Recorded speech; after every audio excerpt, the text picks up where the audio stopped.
শুধু এই দপ্তরেই না, অন্যান্য দপ্তরেও আমরা আস্তে আস্তে করে চাইছি যতগুলো শূন্য পদ আছে এবং নতুন নতুন আবার আমরা মানে সেই ক্রিয়েশনও করছি অনেক চাকরির জন্য, এবং তাতে করে আগামী দিন যে চাকরি নিয়ে যে হইচই চলছে যে চাকরি হয় না, তো সেইগুলো কিন্তু আস্তে আস্তে আমরা সেই গ্যাপগুলো আমরা পূরণ করছি।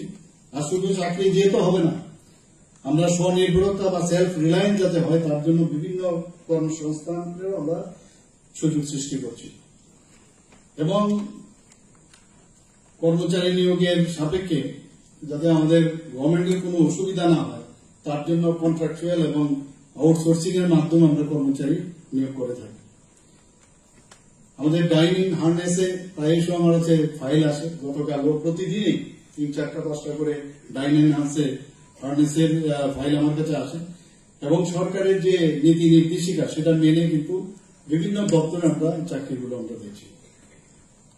বন্ধুগণ, খাদ্য দপ্তর আমরা জানি এটা যতগুলো আমাদের ডিপার্টমেন্ট আছে সরকারি তার মধ্যে একটা প্রধান দপ্তর, এবং এই গণবন্টন ব্যবস্থা যে কোনো অবস্থায় যাতে সচল রাখা যায় তার জন্য এই দপ্তরের সমস্ত ব্যক্তি, সমস্ত যারা আমাদের মানে কর্মচারীরা আছেন, অফিসার থেকে শুরু করে সবাই সবসময় একটা নিরলস প্রয়াস অব্যাহত রেখেছে। কোভিডের সময় আমরা দেখেছি অনেক সমস্যা হয়েছিল, যুদ্ধের সময় অনেক সময় সমস্যা হয়েছিল। আমি নিজে মাননীয় মন্ত্রী বাহাদুরকে আমি ফোন করে বলি যে বাজারকে যেন আমরা সচল থাকে, কোনো অবস্থায় কালোবাজারি যে অবস্থা যেন না আসে। আমি বলার আগে দেখি উনি অলরেডি বলেই দিয়েছেন। তো এইরকম একটা কমিউনিকেশন আমাদের সবসময় থাকে যে যেভাবেই হোক আমাদের এই গণবন্টন ব্যবস্থা যেন ঠিক থাকে, সেই দিকে আমরা কিন্তু এই সরকার নজর রাখছে সবসময়।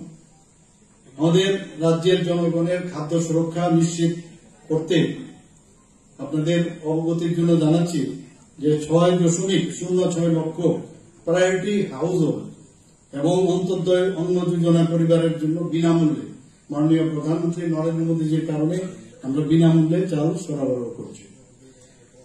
3.83 লক্ষ এপিএল ভুক্ত পরিবারকে ভুক্তভোগীতে চাল দেওয়া হচ্ছে।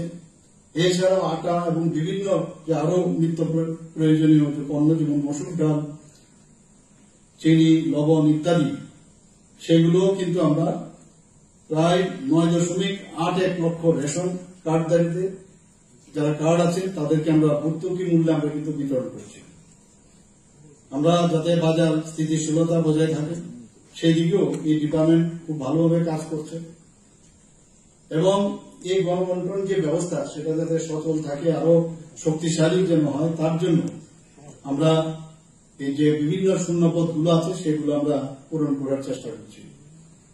এবং তার অঙ্গ হিসেবে আজকে যে 15 জনের যে প্রার্থী আমরা নির্বাচন করে তাদেরকে যে আমরা টিপিএসসির মাধ্যমে তাদের যে রেজাল্ট বেরিয়েছে সেই অনুযায়ী আজকের যে অনুষ্ঠান আনুষ্ঠানিকভাবে আমরা নিয়োগপত্র দিয়েছি। এছাড়াও গত 1 বছরে যদি আমরা দেখি 37 জন এলডিসি অর্থাৎ লোয়ার ডিভিশন ক্লার্ক এই দপ্তরে এবং 19 জন মাল্টিটাস্কিং কর্মী জেআরবিটির মাধ্যমে নির্বাচিত হয়ে এই দপ্তরে যোগদান করেছেন।